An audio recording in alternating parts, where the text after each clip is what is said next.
Party के शीर्ष पदाधिकारियों की गुप्त बैठक। चीन में उच्चतम स्तर पर राजनीतिक अंदरूनी कलह के संकेत। क्या चीनी नेता शी जिनपिंग की महत्वाकांक्षाओं को नाकाम किया जाएगा?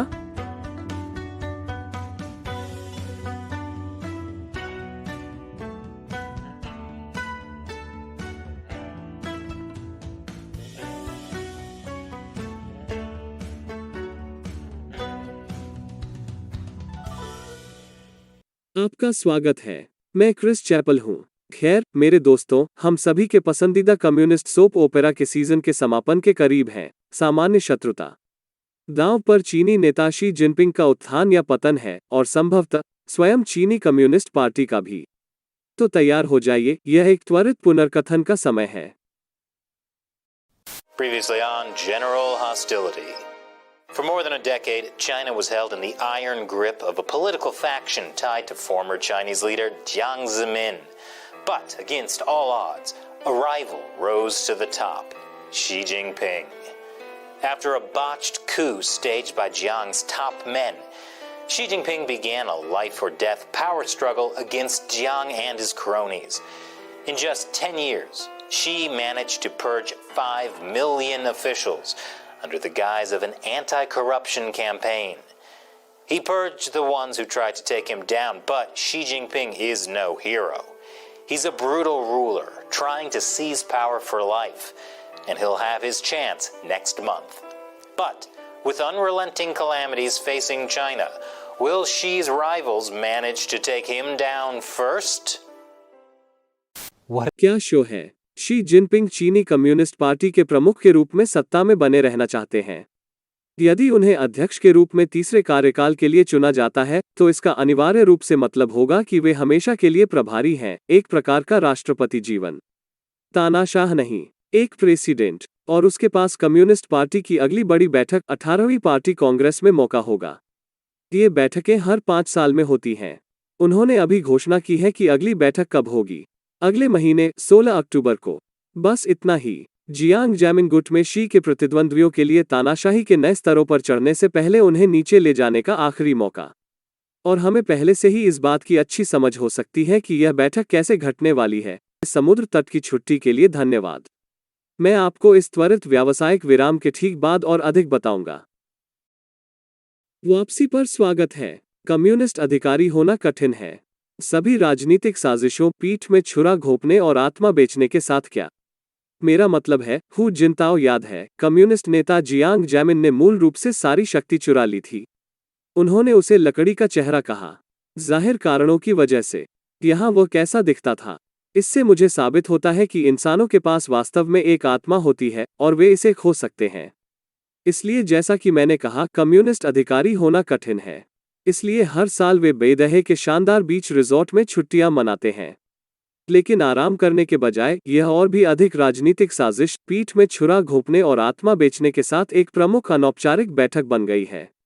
कम्युनिस्ट अधिकारी होना कठिन है। बेदहे वो जगह है जहां पार्टी के सबसे वरिष्ठ नेता और सेवानिवृत्त बुजुर्ग अपने कुछ सबसे महत्वपूर्ण निर्णय लेते हैं, खासकर आगामी पार्टी कांग्रेस से ठीक पहले। सभा के बारे में सब कुछ गुप्त रखा जाता है। जिस तारीख को यह घटित होता है, और यहां तक उसके अस्तित्व की भी कभी भी राज्य द्वारा संचालित मीडिया द्वारा पुष्टि नहीं की जाती है। नेता बस 2 सप्ताह के लिए गायब हो जाते हैं। लेकिन दुख की बात है कि वे वापस आते रहते हैं। अपने गुप्त स्वभाव के कारण बेदहे हमेशा बहुत सारी अटकलों का कारण बनता है। क्या शी जिनपिंग इससे बच पाए? क्या वो अभी भी पार्टी कांग्रेस से आगे मजबूत स्थिति में है, या उसके प्रतिद्वंद्वियों ने उसे एक खूंटी से नीचे गिरा दिया? चीन कई तरह की समस्याओं से घिरा हुआ है। शून्य कोविड नीतियों ने लोगों को किनारे कर दिया है। कर्ज का संकट मंडरा रहा है। और अंतर्राष्ट्रीय स्तर पर ताइवान के लिए वैश्विक समर्थन कम्युनिस्ट पार्टी के संदेह के रूप में तेजी से बढ़ रहा है। क्या इससे शी कमजोर हो गए हैं? खैर, ऐसी कई चीजें हैं जिन्हें हम देख सकते हैं। यदि आप जानते हैं कि क्या देखना है, तो राज्य द्वारा संचालित मीडिया सूचना का एक उत्कृष्ट स्रोत है। स्पष्ट रूप से विशिष्ट तथ्य नहीं। वे हर समय झूठ बोलते हैं। लेकिन बेदहे के बाद से राज्य द्वारा संचालित मीडिया ने शी के राजनीतिक सिद्धांत, नीतियों, भाषणों, उपलब्धियों और पार्टी में सर्वोपरि स्थिति को प्रमुखता से बढ़ावा देना जारी रखा है। पार्टी के मुखपत्र शिन्हुआ के इस अंश की तरह शी जिनपिंग के एक भाषण को प्रकाशित करने के बारे में जिसमें शी की नई विकास अवधारणा को पूरी तरह सटीक और पूरी तरह से लागू करने के लिए पार्टी का आह्वान किया गया था। एक अन्य सरकारी मीडिया पीपुल्स डेली ने शी की उपलब्धियों के बारे में पहले पन्ने पर लेखों का एक समूह चलाया।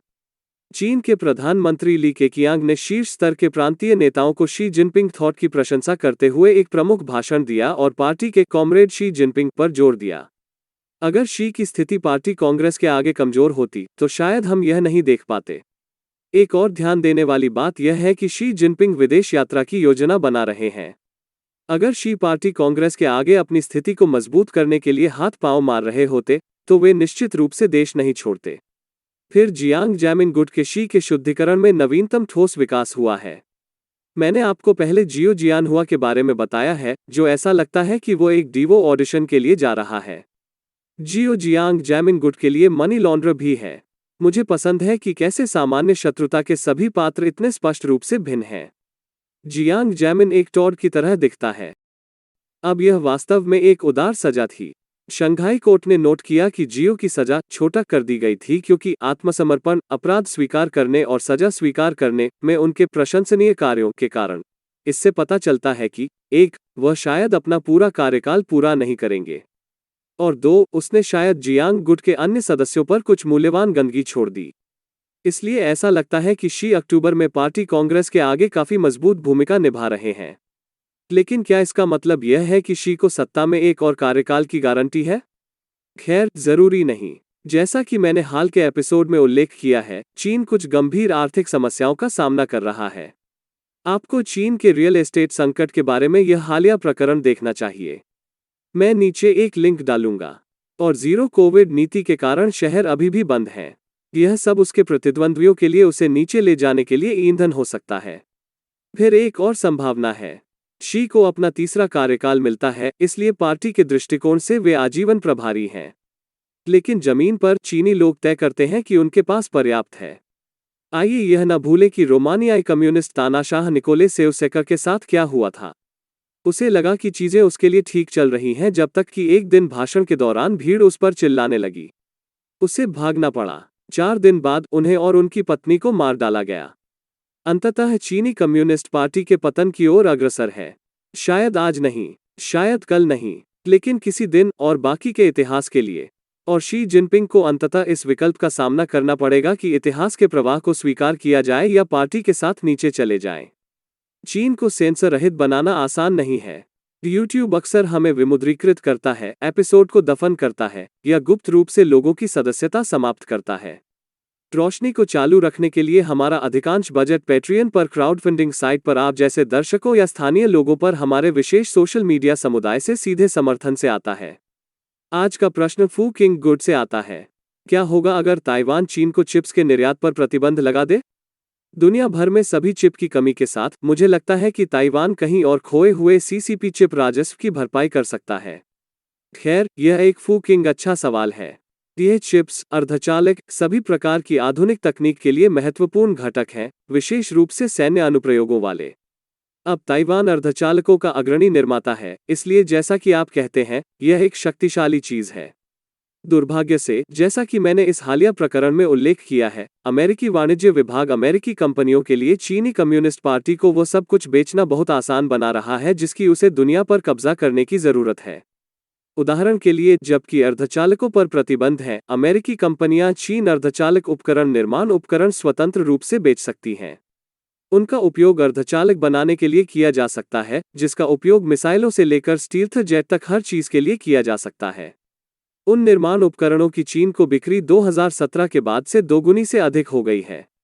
तो चिंता न करें, कॉर्पोरेट लालच और मूर्खता हमेशा एक रास्ता खोजेगी। आपके प्रश्न और आपके समर्थन के लिए धन्यवाद। फू किंग भी अच्छा है। और देखने के लिए धन्यवाद। यदि आप चीनी कम्युनिस्ट पार्टी के खिलाफ लड़ाई में हमारे साथ शामिल होना चाहते हैं तो patreon.com/China Uncensored पर योगदान देकर चीन बिना सेंसर वाली 50 सेंट सेना में शामिल हो, या chinauncensored.locals.com। यहाँ तक $1 का एक एपिसोड भी बहुत बड़ा अंतर ला सकता है। एक बार फिर मैं क्रिस चैपल हूँ। अगली बार मिलते हैं।